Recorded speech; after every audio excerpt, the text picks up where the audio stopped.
देखिए यहाँ पर कुछ क्वेश्चन है सिंटेक्स के और यहाँ करना क्या है, इसको करेक्ट करना है। जैसे mother in laws are respected in India, बताइए mother in laws are respected in India, यहाँ पर आर लगा है मतलब ये प्लूरल होना चाहिए। तो देखो यहाँ पर ध्यान से समझो मदर इन लॉज ये एक्चुअली प्लूरल केस में है, लेकिन ये कंपाउंड नाउन है और कंपाउंड नाउन में मेन जो रहता है उसमें एस लगाया जाता है। तो इसमें बताओ मदर मेन है या लॉज मेन है? मदर। तो यहाँ पर सही क्या होगा, मदर्स इन लॉ होगा। मतलब इसी में गलती है, इस एस को हटाना और यहाँ पर एस लगा देना। समझ पाए ना? अरे लगाओ मत, समझे रहो ऐसे, समझी? मदर्स इन लॉ होगा। हाँ, मदर्स इन लॉज नहीं, मदर्स इन लॉ।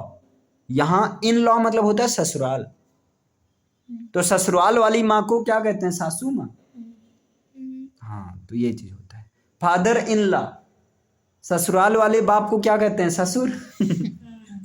हाँ, यही होता है। तो यहाँ पर तो हाँ फादर्स इन लॉ, वैसे यहाँ क्या होगा, मदर्स इन लॉ। यहाँ लॉज नहीं होगा। क्लियर? आगे देखिए, ही इंजॉयड ड्यूरिंग द हॉलीडेज। यहाँ पर याद रखना इंजॉयड, यहाँ पर एक रूल है और रूल को ऐसे याद रख लो कि इंजॉयड ऐसा वर्ब है ना, ये अपने साथ ऑब्जेक्ट लेता है, अपने साथ ऑब्जेक्ट लेता है। अगर ऑब्जेक्ट है नहीं तो सब्जेक्ट के अनुसार ये सेल्फ वाला ऑब्जेक्ट ले लेता है। तो उसने छुट्टियों के दौरान क्या किया, इंजॉय किया। ऑब्जेक्ट नहीं है ना, तो सब्जेक्ट वाला ऑब्जेक्ट सेल्फ वाला जाएगा, तो ही के अनुसार यहाँ पर इंजॉयड हिमसेल्फ रहेगा। अब ये सही हुआ, ये चीज मैंने लिख भी दिया क्योंकि यहाँ पर ये स्टार बना दिया। इसको याद रखना कि इंजॉयड के साथ अगर कोई ऑब्जेक्ट नहीं है ना, तो वहां पर सब्जेक्ट के अनुसार सेल्फ वाला प्रोनाउन लगा देना। क्लियर है? तो ही इंजॉयड हिमसेल्फ होगा। क्लियर? समझ में आया इतना? आगे देखिए, दे ऑल कम हेयर, बताइए इसमें क्या गलत है? दे ऑल होता है या ऑल ऑफ देम होता है? आप बताओ। ऑल ऑफ देम होता है ना? तो यहाँ क्या होगा, ऑल ऑफ देम। अच्छा, कम हेयर वे सब यहाँ आते हैं, तो यहाँ पर ऑल ऑफ देम होगा, दे ऑल नहीं होगा। क्लियर है? समझी? अच्छा, दे बोथ, तो दे बोथ होगा या बोथ ऑफ देम होगा? जैसे लोग ज्यादा क्या बोलते हैं, बोथ ऑफ यू, है ना, यू बोथ भी बोला जाता है। लेकिन यहां पर सही क्या होना चाहिए फिर भाई, डिड नॉट राइट देयर एस्से, दे के अनुसार देयर भी लगा, बिल्कुल सही है। डिड के साथ वर्ब की फर्स्ट फॉर्म लगा, है ना, और सेंटेंस को मुझे करना है करेक्ट। क्लियर? सेंटेंस को करना है करेक्ट, तो यहां क्या होगा फिर, कैसे करेक्ट हम कर सकते हैं? दे बोथ को ही तो चेंज कर सकते हैं, तो दे बोथ के प्लेस पर क्या लगाएंगे, both of them. They all में क्या लगाएंगे, ऑल ऑफ देम। इंजॉयड के साथ क्या लगेगा, हिमसेल्फ। यहाँ सी होता तो हरसेल्फ, दे होता तो देमसेल्व्स, यू होता तो योरसेल्व्स या योरसेल्फ, है ना? समझी? और यहाँ मदर्स इन लॉ। चारों क्लियर है? बोलो। चलिए, यहाँ नेक्स्ट सेंटेंस है, the English is the language of the English. बताइए क्या ये सही है? देखो, the English is the language of the English. अब यहाँ पर रूल है, आर्टिकल का रूल है। देखो यहाँ पर इंग्लिश की जो बात हो रही है, अरे रुको, यहाँ पर जो इंग्लिश की बात हो रही है, यहाँ पर सब्जेक्ट की बात हो रही है, लेकिन यहाँ पर जो इंग्लिश की बात हो रही है, यहाँ इंग्लिश का मतलब अंग्रेज। क्लियर है? यहाँ पर अंग्रेजों की बात हो रही है, मतलब ब्रिटेन के लोगों की बात हो रही है ना? क्लियर है? तो सब्जेक्ट के नाम के पहले आर्टिकल का यूज, आर्टिकल द का यूज नहीं होता है। क्लियर है? लेकिन यहां पर होगा, जैसे देखो इंडिया के पहले दा नहीं लगेगा, लेकिन इंडियन के पहले दा लगेगा। तो वैसे इंग्लिश, क्योंकि यहां पर जैसे इंडियन का मतलब क्या, इंडिया के लोग, वैसे इंग्लिश का मतलब क्या हुआ, इंग्लिश। हाँ, इंग्लिश के लोग मतलब वहां ब्रिटेन के अंग्रेज लोग, है ना? क्लियर है? तो यहां पर ये दा नहीं रहेगा, इसको काट दो, बाकी सही हो गए। अब क्यों नहीं रहेगा ये समझ में आया? अच्छा, यहाँ कोई भी सब्जेक्ट होता, है ना, सब्जेक्ट। तो सब्जेक्ट, क्योंकि सब्जेक्ट के नाम के पहले दा का यूज क्यों नहीं लगा, क्योंकि सब्जेक्ट यहाँ नाम है और सब्जेक्ट का नाम प्रॉपर नाउन है, प्रॉपर नाउन के पहले आर्टिकल दा का यूज नहीं होता है। मान लीजिए यहाँ पे अभी कोई और हो, हिंदी होता, यहाँ हिंदी कोई भी सब्जेक्ट होता तो दा का यूज नहीं होता। सब्जेक्ट के अलावा कोई नाम होता तो हाँ, कोई नाम, नाम क्या होता है, प्रॉपर नाउन में आता है, प्रॉपर नाउन के पहले क्या नहीं यूज होता, दा का यूज नहीं होता है। क्लियर है, बस। आगे देखिए, ऑलवेज स्पीक ट्रूथ। अब आप लोग क्या बोलते हो, ऑलवेज स्पीक ट्रूथ बोलते हो या ऑलवेज स्पीक द ट्रूथ बोलते हो? स्पीक द ट्रूथ बोलते हो ना, तो यहाँ पर दा रहेगा। अब ये फ्रेजल वर्ब है ना, यहाँ पर सही क्या होगा, ऑलवेज स्पीक द ट्रूथ होगा। अच्छा, open rebuke is good than secret love, सही क्या होगा यहाँ? अब यहाँ देखो कंपेयर किया जा रहा है ना, तो गुड देन होगा या बेटर देन होगा, बताओ, बोलते क्या हो, she is better than me या she is good than me? Better than me. Better than me, क्योंकि देन ये कहाँ भाई, कंपेयर किया जा रहा है तो कंपैरेटिव डिग्री, और गुड तो पॉजिटिव डिग्री है, तो कंपैरेटिव क्या होगा, गुड बेटर बेस्ट होता है ना, तो यहाँ पर क्या होगा, open rebuke is better then secret love. Clear है? अब बताइए, ये एक फ्रेजल वर्ब है पूरा, prevention is better than cure होता है, prevention is good than cure होता है, सुने भी होंगे आप लोग, बेटर देन क्योर होता है। वैसे भी कंपेयर किया जा रहा है ना, कि क्या है कि बचाव जो है उपचार से अच्छा है, तो बचाव का कंपैरिजन किससे किया जा रहा है, उपचार से, तो भाई कंपैरेटिव डिग्री, तो गुड का कंपैरेटिव क्या होगा, बेटर, तो prevention is better than cure. याद हो रहा है ना, सारी चीजें क्लियर हो रही। आगे देखिए, out of iron silver and gold the latter is the most precious. बताइए इसमें क्या गलत है? देखो, out of iron silver and gold, दो से ज्यादा है ना, जब दो से ज्यादा हो ना, तब वहां पर लास्ट का यूज किया जाता है। एक्चुअली लेटर का मतलब होता है बाद वाला, लेकिन ये दो के लिए किया जाता है। लेटर का यूज कहाँ किया जाता है, दो के लिए, और जब दो से ज्यादा हो तब वहां पर क्या आता है, लास्ट आता है, तो यहाँ लेटर के प्लेस पर क्या रहेगा, लास्ट रहेगा। भाई देखो, सिल्वर सॉरी आयरन सिल्वर और गोल्ड में से लास्ट वाला क्या है, सबसे अच्छा, मोस्ट प्रीसियस, बहुत कीमती है गोल्ड। क्लियर है? तो यहां पर लास्ट आया, समझी क्यों आया, क्योंकि दो से ज्यादा। आगे देखिए यहां पर, a more active and good servant than Sohan is hard to find. बताइए इसमें क्या होगा, देन गुड, गुड देन होता है, बेटर देन होता है, बस यहाँ पर क्या होगा सही, बेटर देन। क्लियर है, यहाँ बेटर रहेगा, गुड के स्थान पे हाँ भाई बिल्कुल। अरे एक बहुत ज्यादा एक्टिव है ना, तो और एक अच्छा सर्वेंट, सोहन जो कि हार्ड सर्वेंट है ना, उससे क्या बेटर देन है। क्लियर, मतलब इस तरह से ये बहुत ज्यादा जैसे मेहनती है, लेकिन ये बहुत ज्यादा एक्टिव, और एक मतलब ये थोड़ा कुल मिलाकर यहाँ अर्थ यहाँ बेटर करो। क्लियर है, अर्थ में थोड़ा अभी उल्टा पुल्टा पद। आगे देखिए, I will not go until you do not come back. बताइए क्या ये सही है?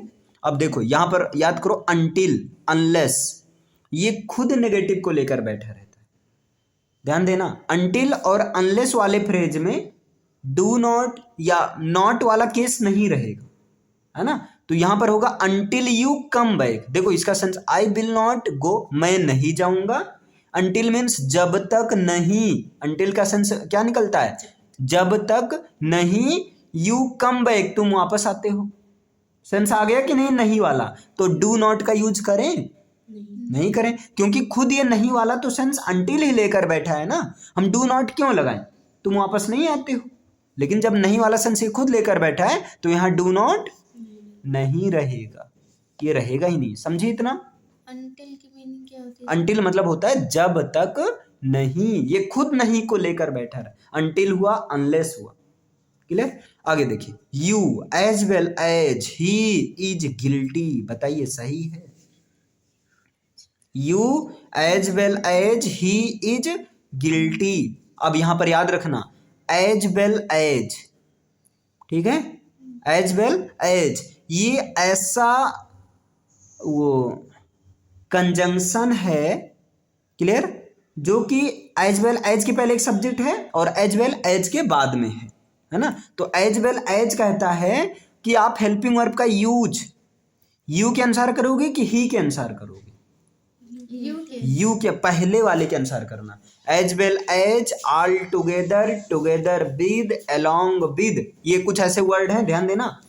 As well as, all together, together with, together, अगर ऐसे सारे वर्ड दो सब्जेक्ट से कनेक्ट हैं तो वहां पर रूल क्या होता है, हेल्पिंग वर्ब का यूज पहले वाले सब्जेक्ट के अनुसार किया जाता है, क्लियर है। तो यहाँ यू के अनुसार क्या होगा, आर होगा, समझी। अच्छा यहाँ वाज होता तो यू के अनुसार क्या होता, वर होता, क्लियर। अभी रूल समझ में आया, बोलो भाई, रूल एकदम से याद हो जाना चाहिए, ठीक, इसी में करेक्शन करना है। आगे देखिए, he is well, he is well conversant in Hindi. बताओ क्या आप लोग सुनते हो, ही इज वेल सुनते हो या, अच्छा यहाँ पर देखो, वो हिंदी में बढ़िया बातचीत कर लेता है, हिंदी में बढ़िया कर लेता कि हिंदी के साथ अच्छा कर लेता है, हिंदी के साथ मतलब हिंदी लैंग्वेज के साथ कर लेता है। और यहाँ लैंग्वेज सब्जेक्ट की तो बात हो रही है, तो यहाँ इन नहीं क्या होना चाहिए, विद, जबकि लेकिन ऐसे कॉमनली बोलने के सेंस में देखा जाए तो इन सही जाता है, सही तो है यार, हिंदी में बढ़िया बातचीत, लेकिन यहाँ क्या होगा, विद होगा। आगे, do not knock the door. अब बताओ यहाँ पर क्या होगा, अभी मैंने कल बताया था, do not knock at the door होता है, नॉक के साथ क्या लगता है, एट लगता है, नॉक के साथ ऑन भी लगता है, नहीं लगता है, नॉक के साथ क्या लगता है, एट लगता है, तो यहाँ पर नॉक एट होगा। चलिए यहाँ देखिए, ही रिजेम्बल्स टू हिज फादर, बताइए, ही रिजेम्बल्स, याद रखना रिजेम्बल्स के साथ टू नहीं लगता है, क्योंकि रिजेम्बल्स का सेंस निकलता है लुक्स लाइक, है ना, के जैसा दिखना, वो अपने नहीं अपने बापू जैसा दिखता है, क्लियर है। तो यहाँ रिजेम्बल्स मतलब, अब बताओ looks likes to his brother, अरे सॉरी टू हिज फादर, या लुक्स लाइक हिज फादर, तो टू क्या कर रहा है, इनको हटाओ, अभी समझ में आया। देखिए यहां पर क्या है, he is true to his words, तो बताइए क्या है, यहां पर है ही के साथ इज लगेगा, ट्रू है ना, और टू हिज वर्ड्स। अब बताओ यहां पर हिज वर्ड्स होता है या वर्ड होता है, वर्ड होता है ना, ठीक, वो अपने शब्दों, अरे भाई मैन ऑफ द वर्ड होता है, मैन ऑफ द वर्ड्स होता है, मैन ऑफ द वर्ड का मतलब बात का पक्का है ना, तो क्या एक ही बात का पक्का होगा, नहीं, यहाँ ऐसे यस नहीं देखना, मैन ऑफ द वर्ड होता, वर्ड्स नहीं होता, सेम यहाँ क्या होगा, वर्ड, एस को हटाना है। आगे देखो, I do not know who are you, मैं नहीं जानता हूं तुम कौन हो। तो बताओ यहां पर एक चीज और याद रखना, जब कभी क्वेश्चन वर्ड बीच में आया हो, ये सुन लो ध्यान से, जब कभी क्वेश्चन वर्ड बीच में आया हो और यहाँ क्वेश्चन वर्ड ना लगा हो, तब समझ जाना ये क्वेश्चन वर्ड वाला का वाला नहीं बल्कि जा वाला निकल रहा है, इसका सेंस का वाले से नहीं बल्कि जा वाले से निकल रहा है। और क्योंकि का वाले से निकलता है तो क्वेश्चन वर्ड रहता, तो ऐसी सिचुएशन में हु के बाद में सब्जेक्ट फिर हेल्पिंग वर्ब करना, तो इसमें सही क्या होगा, हु यू आर होगा, हु आर यू नहीं। देखो मैं नहीं जानता हूं, जो भी तुम हो ना, मैं नहीं जानती, मैं तुमसे पूछ नहीं रहा हूं, मैं तुमसे बता रहा हूं, लेकिन अगर मैं नहीं जानता हूं तुम कौन हो, अच्छा मैं ऐसे भी बोलूं मैं नहीं जानता तुम कौन हो, क्या मैं तुमसे पूछ रहा हूं, आपको भी ठीक है, नहीं जानते हो नहीं जानो, तो मतलब यहाँ क्वेश्चन नहीं पूछा जा रहा, बताया जा रहा है, तो यहाँ पर हु के बाद आर नहीं बल्कि हु के बाद यू आर होगा, समझी क्यों होगा। हाँ चलो आगे देखो, it is 4:30 in my watch, बताओ इन माई वॉच होगा या जो है बाई माई वॉच होगा, बाई माई वॉच होगा, अभी इसे बताया गया था, हाँ कल ही बताया गया था, समझी। आगे देखो, there is no place in the car, या no room in the car. Room कहाँ है? याद रखना यहाँ रूम ही होगा। क्यों? क्योंकि कार में जो जगह है वो बताओ, मतलब एक चारों तरफ से घिरा रहता है या खुला रहता है? घिरा। जब घिरा रहे तो रूम बोलना। खिला, अरे घिरा खुला रहे, वाला भी तो आता खुला है। वाला प्लेस होता है। हाँ तो खुला वाले यहाँ पर देखिए, I will write you from Delhi. बताइए क्या इसमें गलत है और क्या इसमें क्या गलत है, सही कैसे होगा? I will write you from Delhi, तो देखो फ्रॉम दिल्ली, दिल्ली से मैं तुम्हें लिखूंगा, आई सेल रहेगा। जब गलती पर उतारू ही हो गए आई बी के साथ सेल तुम बिल क्या कर रहे हो, तो सही क्या होगा? आई सेल होगा। All my family members, all my family members have arrived. बताइए क्या होगा? अब आप लोग दिमाग लगाओ, all members of my family बोलती हो या all my family members? All my family of. अच्छा ये बोलते हो all students of my class या all student my class students, क्या बोलते हो? All students of my class, ये बोलते हो ना?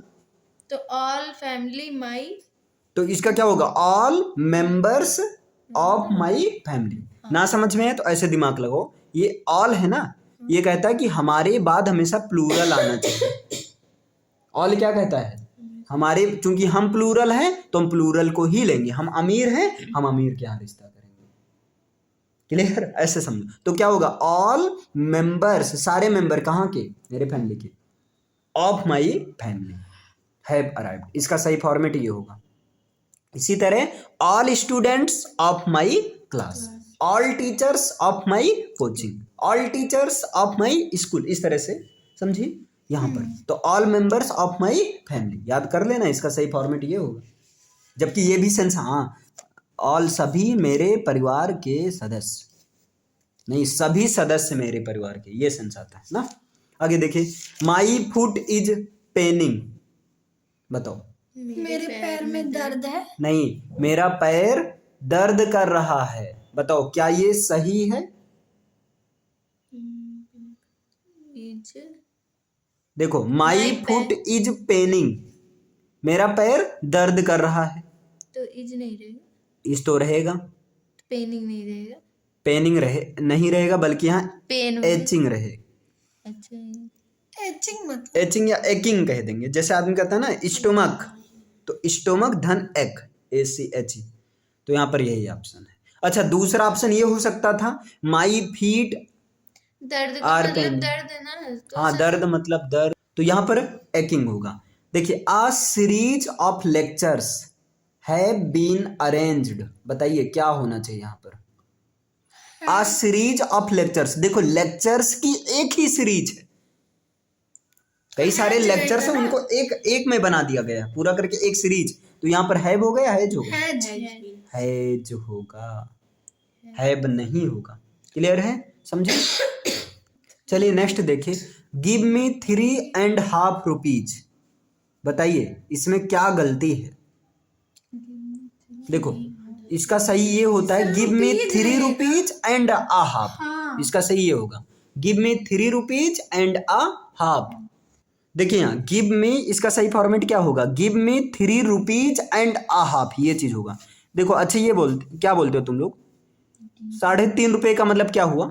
3 रुपया 50 पैसा, ये तो बोलते हो। तो यहाँ क्या होना चाहिए फिर? 3 रुपीज है ना, एंड आ हाफ, 3 रुपया और आधा रुपया और। क्लियर? समझी? ये चीज हुआ इसका। अच्छा, I have heard the news an hour एगो। बताइए इसमें सही क्या होना चाहिए? आई नहीं, आई के साथ तो है भी रहेगा, यहाँ एगो है, और एगो जो है ना ये पास्ट इंडिफिनिट टेंस का कीवर्ड है। एगो, नेक्स्ट, अरे सॉरी नेक्स्ट नहीं यार, जहाँ एगो रहता है, एगो ये किसका कीवर्ड है? जैसे आपका डेली है, एवरीडे है, ये सब जहाँ रहता है वो क्या रहता है? Present indefinite tense. वैसे जहाँ एगो रहता है अच्छा ये बताओ, आप ही बताओ, 1 घंटे पहले मैंने ये न्यूज सुनी, ये सही होगा, या 1 घंटे पहले मैंने ये न्यूज सुनी है? मैंने पहले घंटे क्या बोलते हो आप लोग? जो सर आप मैंने पहले बोले 1 घंटे पहले मैंने न्यूज सुनी, ये बोलते हो ना? तो ये हैव नहीं होगा, बल्कि क्या होगा? I heard the news an hour ago. वैसे याद रखना, एगो एक क्वेश्चन इस पर पहले भी मिला था। एगो पास्ट इंडिफिनिट टेंस का कीवर्ड है। आगे देखिए, the fields were full of kettles. हाँ बताओ, फुल ऑफ कैटल्स क्या है सही? एस नहीं रहेगा। हाँ, कैटल में ध्यान देना, ये कैटल है तो प्लूरल है ना, लेकिन देखने से लगता है सिंगुलर, और जब ये ऑलरेडी कैटल, इसमें एस नहीं रहेगा। अब ये सही हो गया, अब ये सही हो गया। क्लियर है? The fields were full of cattle होगा। ध्यान देना, कैटल मतलब होता है पशु, और कैटल में कैटल्स एस नहीं होता, क्योंकि ये कैटल खुद प्लूरल है। कैटल मतलब पशु। हाँ, ये कैटल कैटल्स नहीं होता, नहीं कर दो, कैटल मतलब एक पशु, कैटल्स मतलब कई सारे पशु। कैटल ऑलरेडी खुद प्लूरल है ना। आगे देखिए, dead boy dived in the swimming pool. बताइए इसमें क्या सही होना चाहिए? हाँ, अब दिमाग लगाओ, वो बच्चा स्विमिंग पूल में गोता लगाया, जब गोता लगाया तो कूदा होगा, तो ये बताओ मोशन है कि नहीं इसमें? तो इन होना चाहिए कि इनटू होना चाहिए? इनटू। अरे वाह, क्या आया? इनटू आएगा। क्लियर है? समझी? आगे देखिए, my self did this work. बताओ क्या माई सेल्फ से कोई सेंटेंस शुरू होता है? माई सेल्फ नेम सही है कि गलत है? माई सेल्फ रवि सही है कि गलत है? गलत है। आई माई सेल्फ अगर सही करना है तो क्या होगा? यहाँ सही क्या? आई कॉमा माई सेल्फ, है ना, फिर कॉमा डिड दिस वर्क, ये सही होगा। क्लियर है? इसका मतलब हम देखो थोड़ा अपने आप को ऐसे मतलब बखान रहे हैं कि मैं खुद इस काम को किया, मतलब ये माई सेल्फ इम्फेसिस प्रोनाउन की तरह काम कर रहा है, यहाँ पर जोर दिया जा रहा है ना, समझे? अच्छा, of these two boys the first is better. बताओ सही है? Of these two boys the first is better, यहाँ द बेटर होगा भैया। क्यों होगा? क्योंकि ऑफ दीज टू बॉयज, इन दोनों बच्चों में से पहला वाला जो है वो ज्यादा बढ़िया है ना, वो क्या है? ज्यादा अच्छा है। तो यहाँ पर क्या होगा? The better. क्लियर है? बेटर नहीं बल्कि द बेटर। अब हम लोग क्या कहते हैं, THE द का कोई अर्थ नहीं होता है, और द पूरा का पूरा यहाँ वही चेंज कर दे रहा है ना। चलो आगे, many a man come to me. अब यहाँ पर रूल याद रखना, बढ़िया रूल है ये वाला रूल। क्लियर? बता दें या रहने दें? बताइए तो। पक्का? देखो याद रखना, मेनी आ के बाद में सिंगुलर ऐसा लगता है नहीं बल्कि प्लूरल नाउन आता है, लेकिन इसके साथ में जो वर्ब आता है वो सिंगुलर वर्ब आता है। लेकिन मेनी एक आता है, अगर केवल मेनी हो तो मेनी के साथ में प्लूरल नाउन और प्लूरल वर्ब। जैसे अगर यहाँ आ नहीं होता, मेनी मैन कम, तब सही रहता, लेकिन अभी मेनी आ मैन है तो यहाँ कम्स होगा। ये रूल याद रहेगा ना। अगर मेनी है तो सब्जेक्ट भी प्लूरल और वर्ब भी प्लूरल। वर्ब प्लूरल का मतलब समझ रही हैं? विदाउट मतलब ऐसे यस वाला नहीं, आर रहेगा, इज नहीं। और अगर मेनी आ है तो सब्जेक्ट मतलब नाउन तो प्लूरल, लेकिन वर्ब क्या होगा? सिंगुलर होगा। तो यहाँ पर क्या होगा? कम्स होगा। ठीक, इसी में गलती है। समझी रूल? देखिए यहाँ द न्यूज आर होगा या इज होगा, तो यहाँ पर क्या होगा? इज होगा। Mister Singh is senior then mister Mishra, या टू सीनियर? देन के स्थान पे टू होगा ना। तो बताए थे ना, IOR सीनियर, जूनियर, इंफीरियर, है ना, सुपीरियर, प्रीफर, रिफर, ये सब क्या मांगता है? अपने टू मांगता है। The patient died before the doctor केम, ये तो तुम लोग पढ़े थे, है ना। बिफोर द डॉक्टर केम, इधर पास्ट इंडिफिनिट तो इधर पास्ट परफेक्ट, तो पेशेंट डाइड नहीं बल्कि पेशेंट हैड डाइड बोल दो। क्या होगा? हैड डाइड होगा। ये याद आया रूल? हाई स्कूल से दिमाग खराब करके बैठे, टीचर अपना खुन्नस उतारते हैं इस पर। ऐसे सेंटेंस पूछ लें, आधे बच्चे पिट जाएंगे। देखो, being a very hot day, अभी कल बताया गया था। Being a very hot day या it being a very hot day? अरे वाह, सही है, बिल्कुल सही है। आपकी बात कैसे गलत कर सकता हूँ, है ना? I could not go out, सही है। यहाँ इट होगा। आगे, one must do his duty या वंस ड्यूटी? अरे वाह, once duty. This flower smells sweetly, ये होगा या दिस फ्लावर स्मेल्स स्वीट होगा? स्वीट होगा ना। अरे ये मतलब इस फूल का जो महक है मीठा या मिठाई सा है? मीठा है ना, मतलब अच्छा मधुर है या मधुरता सा है? नहीं, मधुर है ना। तो यहाँ स्वीटली नहीं बल्कि क्या होगा? स्वीट होगा। I could not get good mark in English. अच्छा, गुड मार्क होगा या गुड मार्क्स होगा? Good marks. मैंने इंग्लिश में अच्छे अंक नहीं पा सके, तो यहाँ क्या होगा? मार्क्स। ये ऐसे सेंटेंस आप लोग बोलते भी होंगे या मिलता भी होगा। This blanket is inferior than that या inferior to that? To that. अच्छा, आगे देखो, the peon opened the office before the principal came. रुको रुको, कोई बोलना मत। बिफोर द प्रिंसिपल केम, बताओ सही क्या होगा? चलिए बस एक दो सेंटेंस और देख लीजिए। Being a very cold day, हाँ बताइए सही क्या होगा?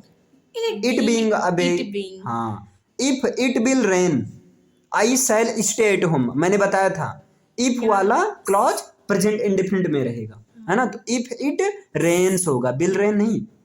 जिसमें कंडीशन हो वो किस में रहता है? कंडीशन वाला क्लॉज प्रेजेंट इंडेफिनिट में, क्योंकि दोनों बिल वाला है। तो यहाँ क्या होगा? If it rains I shall stay at home. Taj is an unique, हाँ रुको रुको रुको, तो यहाँ पर क्या होगा? आ यूनिक होगा। He is my oldest brother, बताइए he is my oldest brother, ये सही होगा या एल्डेस्ट ब्रदर होगा? सगा भाई के लिए एल्डेस्ट होता है ना। अच्छा, work hard लेस्ट you may fail, अब लेस्ट के साथ किसका पेयर बनता था? शुड का। क्लियर है? याद रखना, लेस्ट के साथ शुड का पेयर बनता है। चलो कंप्लीट हो गया यहाँ तक।